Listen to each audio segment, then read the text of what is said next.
Dieu créa le ciel et la terre. Bon, quand nous lisons l'Apocalypse, on nous parle du commencement de la création. C'est qui? C'est l'Amen.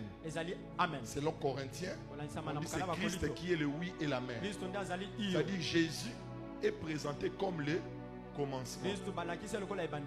Maintenant écoute, si nous devons remplacer commencement par le véritable nom qui est Jésus, quand nous en rentrons dans Genèse chapitre 1, qu'est-ce qu'on veut dire? Au commencement, Dieu créa les cieux et la terre. Le commencement c'est qui? Le commencement c'est qui? C'est Jésus. Ce qui veut dire, même Dieu, pour créer, il avait besoin de Jésus. Amen. Pourquoi? Parce que c'est Jésus le commencement. Dieu ne peut pas commencer sans le commencement. Dieu ne peut pas commencer sans le commencement. C'est-à-dire Dieu a une destinée. Quand il regarde la terre, il veut faire quelque chose. Mais pour que Dieu commence, Dieu a besoin du commencement. Et qui est le commencement? C'est Jésus.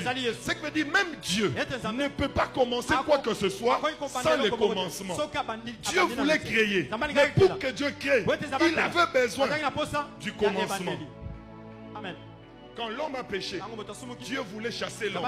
Mais Dieu s'est dit, pour que je sauve l'homme, Dieu ne peut pas commencer les projets du salut s'il n'y a pas le commencement.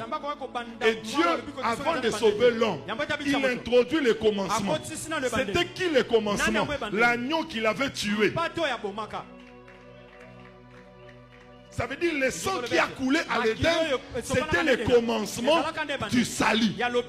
C'est-à-dire Dieu ne peut pas commencer sans le commencement. Il rencontre Noé. Il dit, Noé trouva grâce. Dieu veut sauver Noé. Mais Dieu ne peut pas sauver Noé sans le commencement. Or le commencement, c'est la grâce. En réalité, ce n'est pas Noé qui trouve la grâce. C'est la grâce qui trouve Noé. Ça veut dire même Dieu, pour sauver Noé, il fallait que la grâce soit là. Or la grâce, c'est une personne. Ça veut dire la grâce, c'est Jésus. Ça veut dire même Dieu, pour commencer, il avait besoin. Il rencontre Abraham pour changer la vie d'Abraham. La Bible dit, Dieu dit. On le dit là, c'est la parole. Ça dit même pour sauver Abraham, Dieu a besoin de Jésus. Amen. Et tu peux lire la Bible jusqu'à la fin. Dieu ne peut pas commencer sans Jésus. C'est ainsi qu'il m'envoie ce soir. Il veut commencer une destinée. Mais si